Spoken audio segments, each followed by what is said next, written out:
2028 में आप जब अविश्वास प्रस्ताव लेके आएंगे तब ये देश पहले 3 में होगा। आएगा तो मोदी ही। पहले ये बात बीजेपी कार्यकर्ता बोलते थे, कभी कभार सरकार के बड़े मंत्री भी बोल दिया करते थे, लेकिन हमारे पीएम यानी कि नरेंद्र भाई वो इस सब से थोड़ा बचते थे। वो विकास की बात करते थे, विपक्ष पर निशाना साधते थे, कभी कभार खुद को देश का बेटा भी बताते थे, लेकिन इस सब में कभी नहीं पड़ते थे। लेकिन 24 का ये खेल कुछ ऐसा है जनाब कि सभी का अंदाज बदला बदला सा लग रहा है।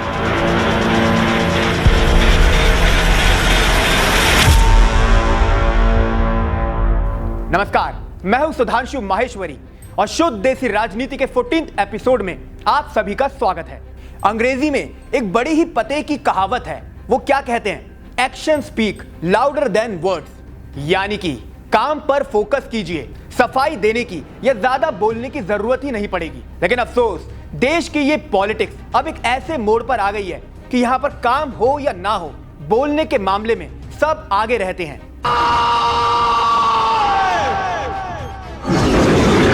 ये ज्यादा लाउड हो गया, लेकिन बोल सभी रहे हैं। अब बात बोलने की कर दी है तो आज प्रधानमंत्री नरेंद्र मोदी के बारे में थोड़ी चर्चा कर ली जाए। पिछले कुछ समय से नरेंद्र मोदी जी की स्पीच में आपको कुछ कॉमन पैटर्न दिख रहा है। वो ना हर बार बोल रहे हैं 2024 में मैं वापस आ रहा हूं, मैं 2024 में फिर शपथ लेने वाला हूं, मेरे तीसरे कार्यकाल में। क्या हो गया मोदी जी? कॉन्फिडेंस अच्छी बात है, लेकिन ये बार बार बोलकर आप क्या बताना चाहते हैं? आई नो आप अपनी रणनीति हमारे साथ क्यों शेयर करेंगे, लेकिन हमने सब कुछ पता कर लिया है।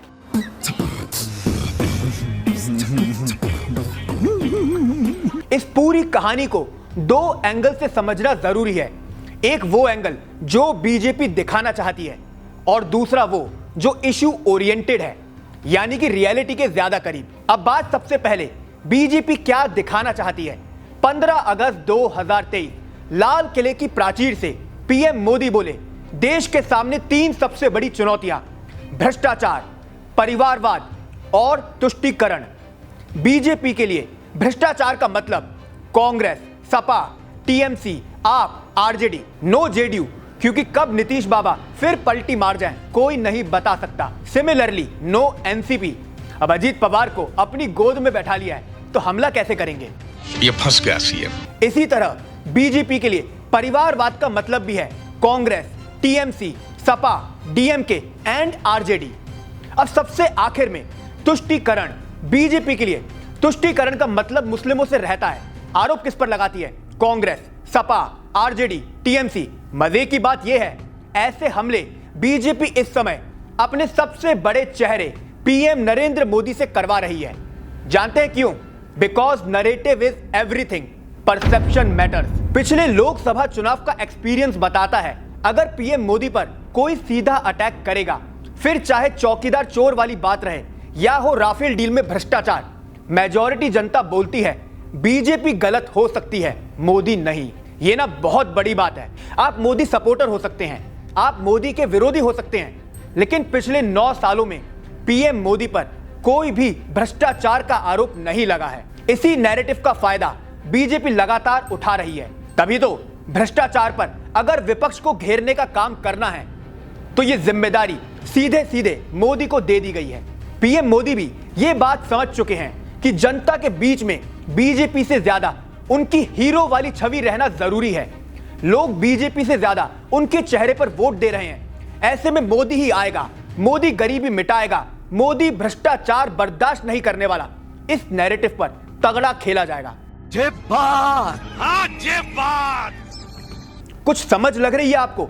ना कोई आत्मविश्वास वाली बात है, ना अति विश्वास वाली बात है। यह तो पूरी की पूरी विशुद्ध रणनीति है। उस रणनीति में बीजेपी को बस मोदी मोदी का जाप करते रहना है।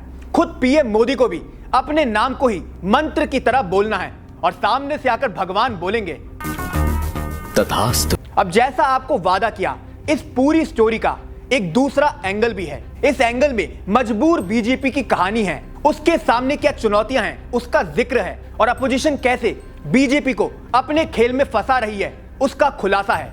अब मेरे एक सवाल का जवाब दीजिए, क्या पीएम मोदी बीजेपी के संकट मोचक हैं? आप बोलेंगे ऑब्वियसली। मैं बोलूंगा संकट मोचक कौन होता है? आप बोलेंगे जो मुश्किल से निकालता है। मिल गया ना जवाब। बीजेपी इस समय मुश्किल में है, एक नहीं कई रीजंस की वजह से। महंगाई 15 महीने के उच्चतम स्तर पर पहुंच चुकी है, मणिपुर में जारी हिंसा और युवाओं को नौकरी की तलाश, और सबसे बड़ा राहुल गांधी का 2.0 वर्जन। अब ये सभी मुश्किलें अचानक से ज्यादा बड़ी इसलिए बन गई हैं क्योंकि विपक्ष इन मुद्दों को लगातार उठा रहा है, इन पर लगातार चर्चा की जा रही है। आंकड़ों की बाजीगरी दोनों तरफ से हो रही है, लेकिन महंगाई और हिंसा जैसे मुद्दों पर इंडिया गठबंधन कुछ आगे दिखाई पड़ता है। उसका आगे होना ही बता रहा है कि बीजेपी खेमे में हलचल है, एंड हलचल को कम करने के लिए मोदी जी को आना पड़ेगा फॉर रेस्क्यू। इस मामले में उनका ट्रैक रिकॉर्ड गजब का है। एक केस स्टडी तो हर कोई बताता है। गुजरात का 2017 वाला विधानसभा चुनाव, 99% चांस थी कि बीजेपी वो चुनाव हारने वाली है। वो अपने सबसे मजबूत दुर्ग में पीछे छूटने वाली थी। राहुल का प्रचार और लोकल मुद्दों की बरसात ने एक ऐसी कॉकटेल बना दी थी कि बीजेपी हारने की कगार पर आ गई। लेकिन फिर हुई पीएम मोदी की एंट्री, ऐसी एंट्री जहां पर चुनाव का नैरेटिव पूरी तरह बदल दिया गया। विपक्ष हमला करता, मोदी उसे गुजराती अस्मिता से जोड़ते। ऐसा इमोशनल माहौल बनाया गया कि बीजेपी एक बार फिर सत्ता में आ गई। अब इसी एक्सपेरिमेंट के साथ 2024 के लोकसभा चुनाव में जाने की तैयारी है। बहुत शानदार काम किया नहीं कह सकते। ऐसे में मुद्दों से ज्यादा नरेंद्र मोदी के चेहरे पर खेलने की बारी है। दूसरी तरफ विपक्ष भी हमला इस अंदाज में कर रहा है कि लड़ाई ऑटोमेटिकली मोदी बनाम कौन बनती जा रही है। लालू यादव बोले मोदी लाल किले पर अगले साल तिरंगा नहीं फहराएंगे। नीतीश कुमार ने कह दिया लाल किले पर मोदी ने आखिरी बार झंडा फहराया। अब जब आप मोदी को इतनी इंपॉर्टेंस देंगे, बीजेपी छोड़ सीधे उन पर अटैक करेंगे, तो सामने से क्या नैरेटिव सेट होगा? यही तो है शुद्ध देसी राजनीति। नमस्कार।